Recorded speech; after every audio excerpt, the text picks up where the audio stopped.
දැන් මේ ඔබට පේන්න තියෙන මේ බිම් තීරුව වයික්කාල පරණ පාරේ තෝප්පු තොට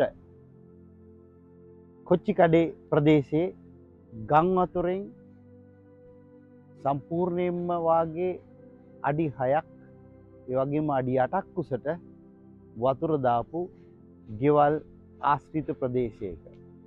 ඇත්තෙන්ම මහෝයේ ඉඳලා මීටර 300ක් විතර දුරින්.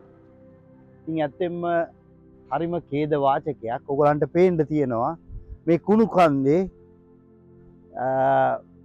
බැහැර කරලා තියෙන දේවල් දිහා බලපුවාම අවුරුදු ගාණක් තිස්සේ රැස් කරගත්ත බඩු එක නිමේෂයකින් මේ සියල්ල මේ හැම කෙනාටම අහිමි වෙලා තියෙනවා. කෙටියෙන්ම කිව්වොත් ලුණු පොල් කට්ටේ ඉඳලා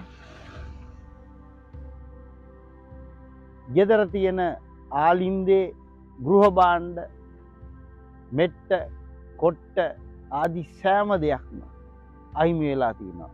මෙතන ගොඩ ගහලා තියෙන මේ කුණු කන්දරාවෙන් ඕගලන්ට තේරුම් ගන්න පුළුවන් කොච්චර දේවල් බැහැර කරලා තියෙනවද, කොච්චර විනාශයක් වෙලා තියෙනවද, කොච්චර පාඩුවක් සාමාන්‍ය ජනතාවට සිද්ධ වෙලා තියෙනවද කියන එක මේ කුණු කන්ද නිරීක්ෂණය කරන ඕනෑම කෙනෙකුට මේ පිළිබඳව අවබෝධයක් ගන්නට පුළුවන්.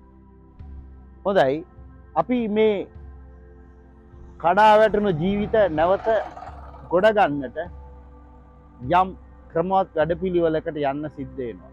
මම හිතන්නේ මම මේක නිරීක්ෂණය කරපු කෙනෙක් හැටියට මේ දවස් 5 තිස්සේ මේ හැම ප්‍රදේශයකම ඇවිදපු පුද්ගලයෙක් හැටියට ඉතාම සතුටුයි කියන්න ග්‍රාම නිලධාරී මහත්මයාගේ සිට